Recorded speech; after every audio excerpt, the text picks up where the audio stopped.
आदाब, मैं हूं खुर्शीद रब्बानी। आप सभी का इस्तकबाल करता हूं बेबाक बात में। और आज हमारे साथ हैं बीजेपी के सीनियर लीडर और नेशनल स्पोक्स पर्सन, तेज तर्रार national spokesperson doctor Sambit Patra sahab. बहुत सारी बातें इनसे करेंगे। पार्टी में इस वक्त क्या कुछ चल रहा है, मुल्क की पॉलिटिक्स क्या है और किस तरीके से हुकूमत काम कर रही है, कैसे हर रोज़ टेलीविज़न चैनल्स पर आकर इन्हें हुकूमत के बारे में कुछ अच्छा बोलना पड़ता है, क्योंकि कुछ अच्छे काम भी हो रहे हैं। बहरहाल बहुत सारी बातें होंगी। सर, आपका इस्तकबाल है, कैसे हैं आप? बिल्कुल बढ़िया है खुर्शीद भाई, और बहुत बहुत धन्यवाद, आपने मुझे इस प्लेटफॉर्म पे बुलाया। सर, कैसा चल रहा है इस वक्त पार्टी के अंदर ही? जैसे हमने कहा कि भाई बहुत सारी चीज़ें चलती रहती हैं, बहुत सारी प्लानिंग चल रही है, 2019 की प्लानिंग चल रही है, पर इसी दरमियान कुछ नेताओं के, कुछ लीडर्स के बयान आ जाते हैं। और यशवंत सिन्हा जो है बड़े लीडर हैं, उनका बयान आ गया कि जो मुल्क की गिरती अर्थव्यवस्था है उसके ऊपर उन्होंने जो है सरकार के ऊपर सवाल उठाया है, फाइनेंस मिनिस्टर के ऊपर सवाल उठाया है। तो बड़ी जद्दोजहद आप लोगों को करनी पड़ रही है, टेलीविज़न पर आकर के बात करनी पड़ रही है, प्रोटेक्ट करना पड़ रहा है हुकूमत के कामों को और हुकूमत को। देखिए खुर्शीद जी, मैं ये कहना चाहूँगा, आपने कहा कि जद्दोजहद हमें करना पड़ रहा है, हमें परिश्रम करना पड़ रहा है डिफेंड करने के लिए। गलत बात है। देखिए, जब ऐसे प्रधानमंत्री हों, नरेंद्र मोदी जी जैसे प्रधानमंत्री हों और ऐसे कैबिनेट हो जो एक पैसा देश का नहीं मारता हो, और जिस प्रकार से गरीब कल्याण नीति का आयोजन किया जा रहा है, उन्हें किसी प्रकार के डिफेंस की आवश्यकता नहीं है। बैकफुट पे हमें खेलने की कभी आवश्यकता नहीं है, क्योंकि हम अंदर से जानते हैं और ये प्रमाण हमारे सामने है कि कोई गलत काम नहीं हो रहा है। जो हो रहा है वो देश के तंत्र को आगे बढ़ाने के लिए हो रहा है। ऐसे में घबराहट काहे का, डिफेंस काहे का? ऐसे में जो हकीकत है उस हकीकत को जनता के सामने लाके रखना। इतने वर्षों तक हम देख रहे थे काले धन के खिलाफ लड़ना है। अब देखिए, डिमोनेटाइजेशन आया, कुछ लोगों ने इस पे टिप्पणी की, आलोचना किया। ठीक है, ये डेमोक्रेसी है, इसमें टिप्पणी और आलोचनाएं ये स्वाभाविक प्रक्रिया है। आप खुद बताइए, इतने वर्षों तक हर कोई जानता था कि अगर दिल्ली या मुंबई में, हम दिल्ली में अभी प्रेस अपना ये इंटरव्यू कर रहे हैं, अगर यहाँ एक घर खरीदना है तो एक रकम जो है वो बाकायदा वाइट के रूप में जाता है और दूसरा रकम ब्लैक के रूप में जाता है। एक चेक जाता है और एक थैली में पैसे भी जाते हैं। ये हर किसी को पता था, मनमोहन जी को भी पता था, तमाम हम लोगों को भी पता था। इसके बावजूद इस पर किसी प्रकार की कुठाराघात नहीं हो रही थी। मुझे समझ में नहीं आ रहा क्यों नहीं हो रही थी। मोदी जी ने न केवल प्रयास किया बल्कि उस प्रयास को एक अंजाम तक पहुंचाया डिमोनेटाइजेशन के कारण। तो ठीक है, आलोचनाएं होंगी, मगर क्या गारंटी है कि वो जो ब्लैक मनी है, वो जो थैली में पैसा आता था या दिया जाता था, वो अब नहीं दिया जाएगा? जिसको करना है सर, वो तो अभी भी करेगा। देखिए खुर्शीद जी, एक कहावत है अंग्रेजी में कि the fight against corruption is never all और नन फिनोमिना। मतलब बहुत बड़ी बड़ी जो ताकतों के खिलाफ लड़ाई होती है, वो ऐसा नहीं होता है कि भ्रष्टाचार के खिलाफ आज सुबह मैंने लड़ाई शुरू की और वो शाम तक लड़ाई समाप्त हो जाए। लड़ाई लंबी है, ये लड़ाई लंबी तो है। ये तो देखिए, जो जिस देश का जो इकोनॉमी है उसका लगभग 50% आप लेके चले, 40 से 50% ये इनफॉर्मल इकोनॉमी चल रही थी, ये पैरेलल इकोनॉमी के रूप में चल रही थी। तो ये लड़ाई कितनी बड़ी होगी ये आप चिंता करिए। 50% आपकी स्वाभाविक इकोनॉमी चल रही थी, 30, 40, 50%, क्योंकि एक सटीक रूप से हम बता नहीं सकते, इतना बड़ा एक इनफॉर्मल इकोनॉमी देश का चल रहा है। बिल्कुल सही है सर, लेकिन जब आपकी पार्टी के ही लोग इस मसले के ऊपर सवाल उठाते हैं, चाहे वो यशवंत सिन्हा हो, चाहे सुब्रमण्यम स्वामी हो, और उससे पहले कीर्ति आज़ाद, बहुत सारे ऐसे लोग हैं, और आपका मतलब आपके साथ जो हुकूमत का हिस्सा है शिवसेना, वो भी लगातार सवाल उठाती है। वो कह रही है कि गरीबों को बहुत ज़्यादा नुकसान हुआ है, जो आर्थिक हालात हैं, जो आर्थिक प्रगति होनी चाहिए थी, वो उस तेज़ी के साथ नहीं हो रही, बल्कि उसमें गिरावट आई है। तो कहीं ना कहीं सर चिंता का विषय तो है, मतलब कहीं ना कहीं अफसोस तो होता है, या फिर कहीं ना कहीं सोचने की जरूरत तो पड़ती है जब खुद के लोग ही सवाल उठाएं।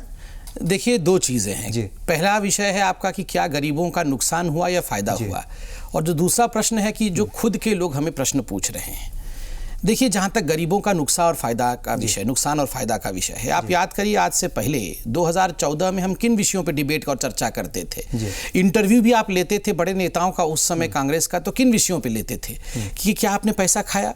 अरे कैसे नहीं खाया, सीएजी तो बोल रही है आपने खाया। नहीं, जीरो लॉस हुआ है। नहीं, कैसे जीरो लॉस हुआ है? 1.76 लाख करोड़ रुपए नुकसान हुआ है। अरे ये तो झूठे फिगर हैं। यही सब होता था। आज चर्चा किस बात की हो रही है कि इतने लोगों को सिलेंडर मिल गया। अच्छा, उत्तर प्रदेश के चुनाव जब हुए थे उस समय 51 लाख लोगों के घर तक सिलेंडर पहुंच गया। 3 करोड़ लोगों के घर में उज्ज्वला योजना के माध्यम से सिलेंडर पहुंच गया। ये हकीकत है, हकीकत नहीं होता, ये टेंजिबल नहीं जा सकता, ये टेंजिबल है, क्योंकि लोगों ने उस टेंजिबल रिजल्ट के आधार पर वोट किया है। तो देखिए, विमर्श बदल गया है। उस समय विमर्श था कितना देश का नुकसान हुआ, आज विमर्श है देश को कितना फायदा हुआ। अकाउंट बुक्स बदल गए हैं। आप कह रहे हैं कि लेकिन अगर पार्टी के लोग ही या जो आपके सपोर्टर्स हैं, मैं उसका जो तो अगर वो कुछ बोल रहे हैं, उनकी कोई मतलब जो है कोई अहमियत नहीं, उनके बोलने की उसकी फिक्र आप नहीं करते। देखिए, मैं दोनों परिस्थिति कंपेयर करता हूं। एक कांग्रेस और एक भारतीय जनता पार्टी। कांग्रेस के अंदर भी कई नेताओं ने कांग्रेस के जो दिग्गज नेता हैं, तथाकथित दिग्गज नेता राहुल गांधी जी पे बहुत सारे सवाल उठाए। उनमें से एक एमएलए ने उनको जोकर कहा, किसी ने कहा कि इनके नेतृत्व में हमेशा ही हम फेल होते रहे हैं। इन तमाम नेताओं को चंद घंटों के अंदर पार्टी से निकाल दिया गया। हमारे पार्टी की खूबसूरती को देखिए, हमारे पार्टी और मोदी जी को इन ऑपोजिशन वालों ने इंटॉलरेंट कहा, डिक्टेटर कहा, कहा कि ये तानाशाही रवैये के साथ काम करते हैं। मगर मुझे तो ये लक्षण तानाशाही के नहीं, ये तो वास्तविक लोकतंत्र के लगते हैं। अगर हमारे पार्टी के अंदर भी कुछ लोगों ने आवाज उठाया और हम उन विषयों को लेकर जनता के सामने कि नहीं, आप देखिए इकोनॉमी कहाँ था और कहाँ चला गया, तो ये वास्तविक लोकतंत्र है ना, कंपेयर टू जो तानाशाही का विषय पे हमें ताने कसने वाले ऑपोजिशन पार्टी है। तो ऑपोजिशन को आज सोचना होगा कि कहीं ना कहीं उनके आरोपों में एक त्रुटि थी, वो आरोप उनके सही नहीं थे। और देखिए, सवाल कोई भी उठा सकता है, इसमें कोई बुराई नहीं है। जवाब धैर्यपूर्वक देना ये सरकार और सरकार के तमाम नुमाइंदे और पार्टी के हम जैसे प्रवक्ताओं का काम है, हम आपको जवाब देंगे। शिवसेना जो है लगातार वो धमकियां दे रही है, डायरेक्ट इंडायरेक्ट वे दोनों में, मतलब वो डायरेक्ट भी धमकी देती है और इंडायरेक्ट वे में धमकी देती है, सामना में छाप देती है बड़े बड़े लेख सरकार के खिलाफ। उसको कैसे आप ले रहे हैं? और कहीं कुछ ऐसा तो नहीं लगता कि ये जो खटास है या जो दूरियां हैं ये बढ़ेंगी और ज़्यादा आने वाले वक्त में, या सब कुछ ठीक चल रहा है? चूंकि ये चीज़ें तो हैं सर, आपके सामने भी हैं, सामना में जो कुछ छपता है, जो आर्टिकल छपते हैं हुकूमत के खिलाफ, उनकी जो पॉलिसीज़ हैं बहुत सारी, उसको कंडेम करते हैं, तो उसको कैसे मतलब आप देख रहे हैं?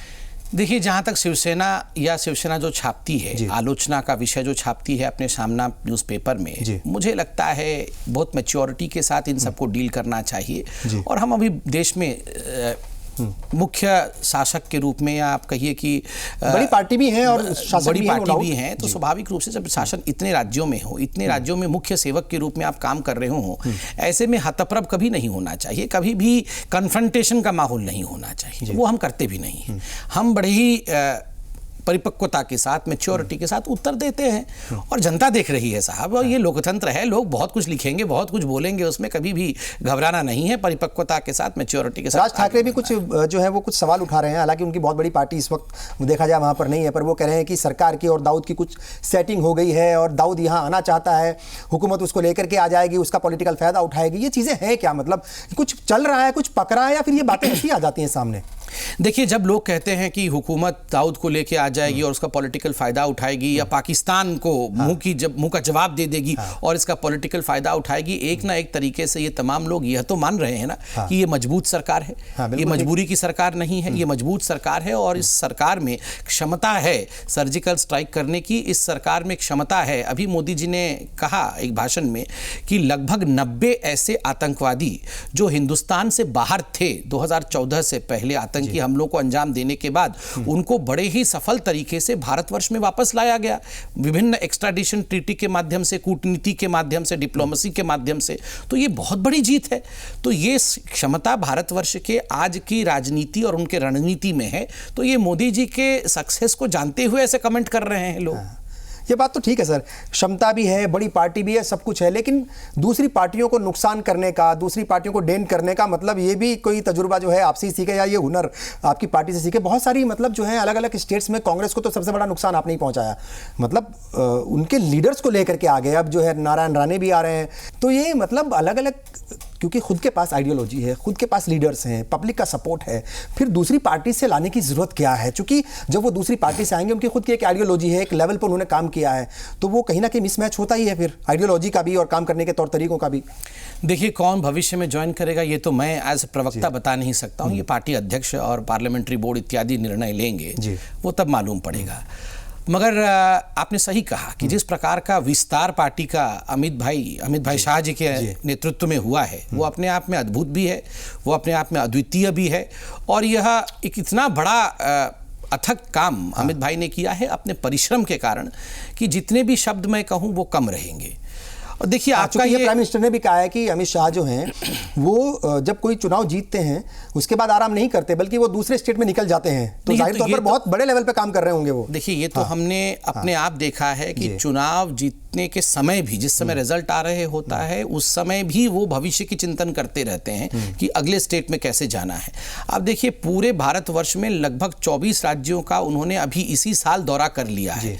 जिस प्रकार से 90 दिनों के लिए विस्तारक योजना के माध्यम से तमाम भारतवर्ष में भ्रमण करके पार्टी के विस्तार के लिए काम कर रहे हैं, वो अपने आप में सीख देने वाला विषय है। भविष्य के जनरेशंस को राजनीतिक सीख उनसे लेनी होगी। देखिए, जहां तक आपका कहना कि क्या ये उचित है कि दूसरे विचारधारा या पार्टी के लोगों को हम अपने फोल्ड में लें, जी देखिए किसी वेस्ट बंगाल में भी ऐसा कुछ होने वाला है। देखिए, मैं तो भविष्य नहीं बता सकता, मगर जिनको लिया है अगर उनके लिए भी पूछ रहे हैं तो मैं इतना कहूंगा, किसी भी पार्टी का, राजनीतिक पार्टी का, हम भी एक राजनीतिक पार्टी है, उसका ध्येय क्या है? उसका ध्येय है विस्तार। विस्तार कैसे होता है?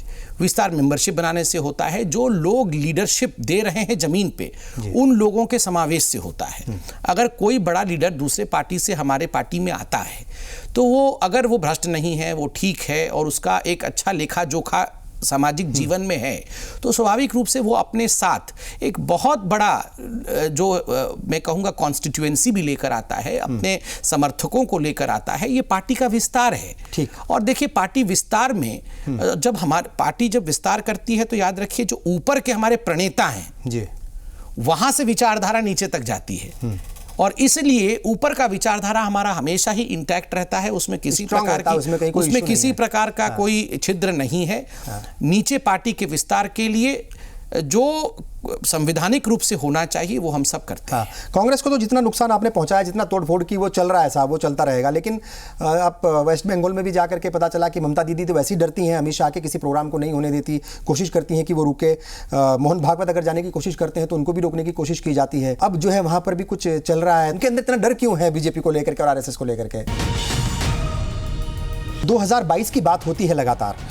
2019 में इलेक्शन है, लेकिन 2022 की बात करते हैं। प्राइम मिनिस्टर भी ज़्यादातर उसी की बात करते हैं 2022 की, और जो पार्टी अध्यक्ष है अमित शाह जी, वो भी यही बात कहते हैं 2022 में जो है ये सब हो जाएगा।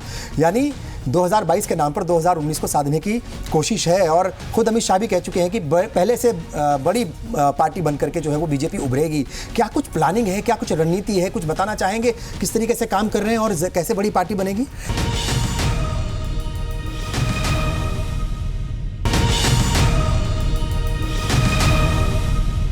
कांग्रेस को तो जितना नुकसान आपने पहुंचाया, जितना तोड़फोड़ की, वो चल रहा है साहब, वो चलता रहेगा। लेकिन आप वेस्ट बंगाल में भी जाकर के पता चला कि ममता दीदी तो वैसी डरती हैं, अमित शाह के किसी प्रोग्राम को नहीं होने देती, कोशिश करती हैं कि वो रुके।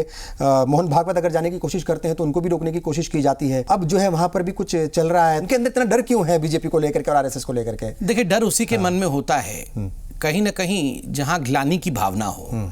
कहीं ना कहीं ममता बनर्जी ये महसूस कर रही हैं कि वो आज एक सक्सेसफुल पॉलिटिशियन के रूप में, पॉलिटिशियन क्या होता है? वो सेवक ही तो होता है।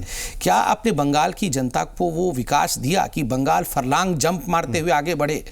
मुझे बड़ी तकलीफ है खुर्शीद जी। आप देखिए, एक कहावत थी बंगाल के लिए पहले कि what Bengal thinks today India thinks tomorrow. आज जो बंगाल सोचता है, भारतवर्ष कल जाके सोचता है। बंगाल भारतवर्ष से आगे रहता था। आज परिस्थिति यह है कि बंगाल कोसों पीछे छूट गया है और भारत के अन्य राज्य आगे चले गए हैं। क्यों पीछे छूटा? 40 वर्षों तक लेफ्टिस्ट राज और उसके बाद जले पे नमक छिड़कने के बराबर टीएमसी का राज, ममता जी का राज। और बड़े दुख के साथ कहना पड़ रहा है कि अपने वोट बैंक की राजनीति के कारण जो तुष्टीकरण की राजनीति को ममता बनर्जी आगे बढ़ा रही है, ना तो वो हिंदुओं के लिए बेनिफिशियल है और ना ही मुसलमानों के लिए बेनिफिशियल है। मुझे लगता है सबको साथ लेकर जो स्लोगन मोदी जी का है, सबका साथ सबका विकास, वही लक्ष्य होना चाहिए। इसीलिए वो ना तो चाहती हैं कि मोहन भागवत जी सामने आके बोले, ना अमित शाह जी प्रवेश करे बंगाल में, मगर इमाम बरकती बोले तो कोई तकलीफ नहीं है। और देखिए, हिंदू मुसलमान के दृष्टिकोण से हर चीज को देखना नहीं चाहिए, कानून व्यवस्था के दृष्टिकोण से देखना चाहिए और इसमें कभी भी डिफरेंशिएशन नहीं होना चाहिए। लेकिन ओवैसी तो कह रहे हैं, अभी उनका बयान आपने सुना होगा कि जो मरकजी हुकूमत है, जो सेंट्रल गवर्नमेंट है, वो लोगों को हिंदू मुसलमान के नजरिए से देखती है, चश्मे से देखती है। और यही वजह है कि जो रोहिंग्याज का जो इशू है उसको लेकर के सरकार का अपना रुख उन्होंने उनको यहाँ रखने से मना कर दिया, मतलब जो हल्फनामा दिया है। तो ये तो इल्जाम लगते हैं साहब आपके ऊपर, लगातार लग रहे हैं पिछले 3 साल में, सबसे ज्यादा यही इल्जाम लगे हैं। देखिए, सबसे बड़ी बात है कि रोहिंग्या मुसलमान के विषय में जिस प्रकार की बातें ओवैसी ने की हो या बाकी लोगों ने की है, उसको सच्चाई के साथ हमें सामना भी करना है और उसका उत्तर देना है। क्योंकि आपकी पार्टी के लीडर ने भी किया साहब, वरुण गांधी ने भी कहा है कि भाई नहीं, देखिए, किसी का कुछ लिखने से नहीं होता। सरकार ने जो हलफनामा दिया है उसके आधार पर हमें चलना है। अब देखिए, सरकार ने बड़ी स्पष्टता के साथ कहा और आइन के हिसाब से, संविधान के हिसाब से कहा कि ये रेफ्यूजी का मसला नहीं है, ये अवैध घुसपैठियों का मसला है, ये इलीगल माइग्रेंट का विषय है। और भारत की संविधान कहती है कि अगर कोई इलीगल माइग्रेंट है, गलत तरीके से प्रवेश कर आया है, तो आप उसको आइडेंटिफाई करिए, आप उसको डिटेन करिए, आप उसको डिपोर्ट करिए। और ये कोर्ट भी पहले कह चुकी है। आप देखिए असम के मामले में कोर्ट ने बड़ा फटकार लगाया था पहले कांग्रेस को कि आखिर आप ये डेमोग्राफी क्यों बदलना चाहते हैं, बिकॉज ऑफ एक्सटर्नल एग्रेशन शब्द भी इस्तेमाल किया था कोर्ट ने। और यहाँ तो इंटेलिजेंस एजेंसीज के भी बहुत सारे ऐसे फरमान सरकार के हाथ में हैं जिसमें ये बताया जा रहा है कि जो ARSA बॉडी है रोहिंग्यान्स की, वो आतंकवादी संगठन है। हाफिज सईद भी चाहता है, जाकिर मूसा भी चाहता है कि उसके माध्यम से भारत में एक आतंकी सरगना तैयार किया जाए। तो क्या हम आतंकवाद को पनपने दें? ये बिल्कुल उचित नहीं। ठीक है, यहाँ के जो मुसलमान हैं उनको लेकर के भी कहीं ना कहीं वो जहनों में कुछ खौफ रहता है, और कुछ जो अपोजिशन पार्टीज़ हैं वो भी इस बात को कहती हैं कि भाई जब से मोदी हुकूमत बनी है, जो मुस्लिम तबका है, माइनॉरिटी तबका है, वो थोड़ा सा डरा सहमा खौफजदा रहता है। तो आप क्या मानते हैं, मतलब पार्टी जो है वो क्या कुछ चाहती है, क्या कुछ उसकी प्लानिंग है? चूंकि दूरियां तो अभी भी हैं माइनॉरिटीज़ में, खासतौर से मुसलमानों में और बीजेपी में कुछ गलत फहमियाँ हैं, उनको दूर करने की ज़रूरत है। जब प्राइम मिनिस्टर ये नारा देते हैं सबका साथ सबका विकास, उसके ऊपर काम भी करते हैं। चूंकि जो आपने उज्ज्वला के तहत जो भी गैस सिलेंडर्स बांटे हैं वो नाम दे करके तो नहीं बांटे होंगे, गरीबों को बांटे हैं, इसमें कहीं कोई शक नहीं है, पर फिर भी गलत फहमियाँ हैं, फिर भी बातें होती हैं। आप किस तरीके से, किस नज़रिए से सबको देख रहे हैं, और क्या लगता है आपको जो गलत फहमियाँ हैं, जो दूरियां हैं, क्या मुस्तकबिल में, भविष्य में ये कम हो पाएंगी? देखिए, ये जो दूरियां कभी है ही नहीं जी, ये खाई बनाने की कोशिश की जा रही है। ये ऑपोजिशन पार्टी द्वारा की जा रही है, क्योंकि उनको कहीं ना कहीं लग रहा है कि हम विकास के एजेंडे पर मोदी जी को घेर तो रख सकते हैं नहीं, करप्शन पे घेर नहीं सकते हैं, क्योंकि वो तो भ्रष्टाचार से कोसों दूर है। ऐसे में एक गलत फहमी बनाकर कि मुसलमानों को देश से अलग किया जा रहा है, मेन धारा से अलग किया जा रहा है, एक भ्रांति फैलाने की कोशिश है। याद करिए, हम 2014 में सरकार बनाने से पहले यही कांग्रेस पार्टी बोल रही थी कि मोदी जी सत्ता में आएंगे तो जो माइनॉरिटी अफेयर्स मिनिस्ट्री है उसे बंद कर देंगे। बंद हुआ क्या? बंद नहीं हुआ, उल्टे 370 करोड़ रुपए 2017-18 के बजट में बढ़ा दिया गया। 10 वर्षों में जितना बजट नहीं था उससे ज्यादा बजट पहली बार मोदी जी के अंतर्गत माइनॉरिटी अफेयर्स पर जो चीजें हुई हैं सर, जो मॉब लिंचिंग हुई है, जो लव जिहाद के नाम पर तमाम तरह की चीजें जो हुई है, गौकशी के नाम पर, उससे कुछ पार्टी के ऊपर तो इल्जाम लगते हैं सर, और जो भी मुखिया होता है किसी स्टेट का चाहे किसी मुल्क का, उसके ऊपर सवाल उठते हैं। ये जो तमाम घटनाएं घटी हैं, एक तो क्या आप उसके ऊपर लगता है कि वो सब गलत थी, आपने कंडेम भी कई बार किया है, और उससे कुछ पार्टी को नुकसान या उसकी छवि को, उसकी इमेज को नुकसान पहुंचा था, आप मानते हैं? देखिए, जहां तक जो गोकशी की बात आपने कही और जो काउ विजिलेंटिज्म की बात है, उसमें खुद प्रधानमंत्री जी ने एक बार, दो बार नहीं, 3 बार बड़े कड़े लफ्जों में उन्होंने फटकार लगाया है। देखिए, कानून व्यवस्था का विषय है, जिन राज्यों में ये हो रहा है उन राज्यों को इस पर एक अंकुश लगाना पड़ेगा। पहले भी ऐसे होते थे, ऐसा नहीं पहली बार हुआ है। मगर मैं आपको बताना चाहूंगा, पार्लियामेंट के फ्लोर पे सरकार ने कहा है, और बिल्कुल आंकड़ों के आधार पे कहा है, कि जो कम्युनल राइट्स पहले ज्यादा होती थी, अब उसके संख्या में भारी गिरावट है। तो हिंदू मुसलमान को लेकर जिस प्रकार के भी दंगे होते थे उसमें गिरावट है। तो ये कहीं ना कहीं दूरियां बढ़ रही है सर, ऐसा लोग कहते हैं। ये एक भ्रांति कांग्रेस के लोग और विपक्ष के लोग, क्योंकि वो आज अनएम्प्लॉयड है, ये फैलाने की कोशिश कर रहे हैं। मैं तो कहना चाहूंगा, मैं लेके आया था कि हमारे मुसलमान भाइयों के लिए मोदी सरकार ने क्या क्या किया। आप देखिए, 3E, एजुकेशन, एम्प्लॉयमेंट और एम्पावरमेंट। बिल्कुल, एम्पावरमेंट विदाउट अपीजमेंट, उसमें सबसे बड़ा काम जो है वो प्रोग्रेस पंचायत का हो या लेस कैश चौपाल का हो, गरीब नवाज स्किल डेवलपमेंट प्रोग्राम का हो, उस्ताद का हो, नई मंजिल का हो, हुनर का हो, सीखो और कमाओ का हो, और सद्भावना जो मंडप है उस मंडप का हो, बेगम हजरत महल स्कॉलरशिप का हो, हुनर हाट के हो। तो स्वाभाविक रूप से इन सब बहुत सारे विषयों को लेकर जिस प्रकार, और सब मदरसा में 3T, टिफिन, टीचर और ट्रेनिंग के माध्यम से। हाँ, पर मदरसा में यूपी में जो है साहब, वो योगी हुकूमत वो भी लगवा रही, CCTV लगवा दीजिए साहब, और ये कर लीजिए, वो कर लीजिए, उस पर बड़ा हंगामा हुआ। देखिए, मदरसा अगर रजिस्टर होंगे और उनको ज्यादा पैसा मिलेगा, वो मॉडर्न एजुकेशन इंपैक्ट करेंगे, तो लाभ किसका? बिल्कुल ठीक है। ये बात बताइए साहब, 2022 की बात होती है लगातार, 2019 में इलेक्शन है, लेकिन 2022 की बात करते हैं, प्राइम मिनिस्टर भी ज़्यादातर उसी की बात करते हैं 2022 की, और जो पार्टी अध्यक्ष अमित शाह जी, वो भी यही बात कहते हैं 2022 में जो है ये सब हो जाएगा। यानी 2022 के नाम पर 2019 को साधने की कोशिश है, और खुद अमित शाह भी कह चुके हैं कि पहले से बड़ी पार्टी बन करके जो है वो बीजेपी उभरेगी। क्या कुछ प्लानिंग है, क्या कुछ रणनीति है, कुछ बताना चाहेंगे, किस तरीके से काम कर रहे हैं और कैसे बड़ी पार्टी बनेगी?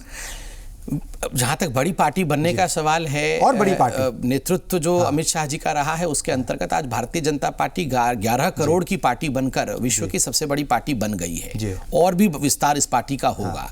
देखिए, प्रधानमंत्री जी ने बड़े स्पष्ट शब्दों में कहा है कि इलेक्शन और वोट के लिए नहीं, मैं काम के लिए काम कर रहा हूं, सेवा के लिए काम कर रहा हूं, जनता का भलाई हो, देश की इकोनॉमी और अर्थतंत्र आगे बढ़े, देश इंक्रीमेंटल जंप से नहीं क्वांटम लीप्स के साथ आगे बढ़े, ये प्रधानमंत्री का ध्येय है। इसलिए प्रधानमंत्री कभी इलेक्शन किस वर्ष में है उन वर्षों के सीमाओं को ध्यान में रखते हुए बात नहीं करते हैं। वो हमेशा एक विजन को ध्यान में रखते हुए एक स्टेट्समैन के रूप में बात करते हैं।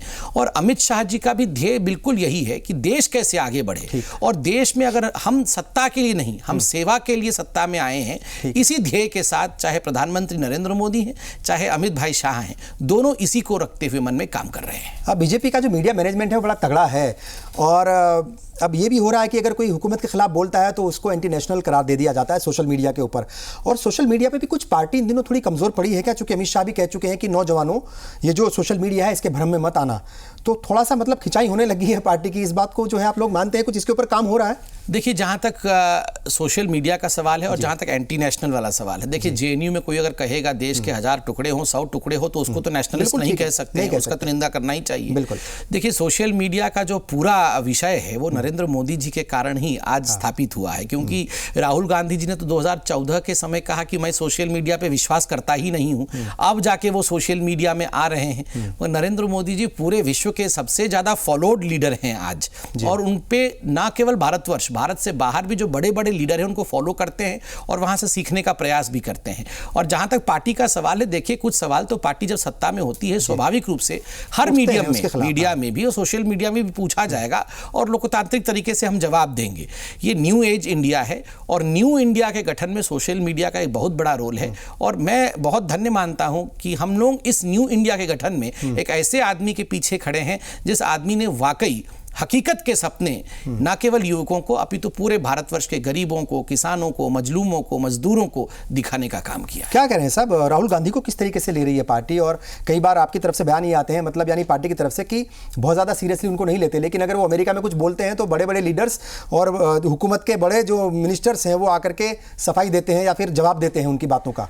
देखिए, जहाँ तक राहुल गांधी जी का सवाल है, मैं ये सवाल मीडिया से पूछता हूँ और उन तमाम लोगों से पूछता हूं जो राहुल गांधी को सक्सेसफुल दिखाने की कोशिश में है कि आखिर कब तक, कितने टेस्ट और राहुल गांधी फेल होंगे तब जाके हम उनको फेल डिक्लेयर करेंगे।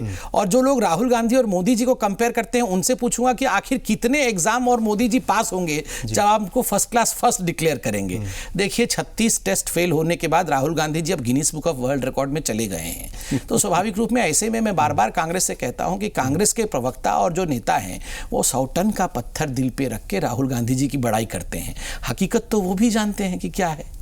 ये बताइए साहब, चूंकि जो डॉक्टर संबित पात्रा हैं वो बहुत तेज तर्रार प्रवक्ता के तौर पर, एक स्पोक्स पर्सन के तौर पर देखे जाते हैं, ये तैयारी कैसे करते हैं? किस तरह से जो है वो हर रोज़ आप लोगों की मीटिंग्स होती हैं? और चूंकि मैंने कहा ना, तेज तर्रार जो है वो कोई ऐसे नहीं बन जाता, बहुत सारी नॉलेज गेन करनी पड़ती है, बहुत सारी जानकारी उसको लेनी पड़ती है। तो कुल मिलाकर के दिनचर्या का किस तरीके से रहता है, कैसे तैयारी करते हैं टेलीविजन पर आने के लिए? खुर्शीद भाई, भारतीय जनता पार्टी का हर प्रवक्ता तेज तर्रार है और हर किसी की तैयारी, केवल प्रवक्ता ही नहीं, हमारे जितने भी ऑफिस बियरर हैं सब लोग तेज तर्रार हैं और सबकी तैयारी हमेशा 100% रहती है। क्यों रहती है?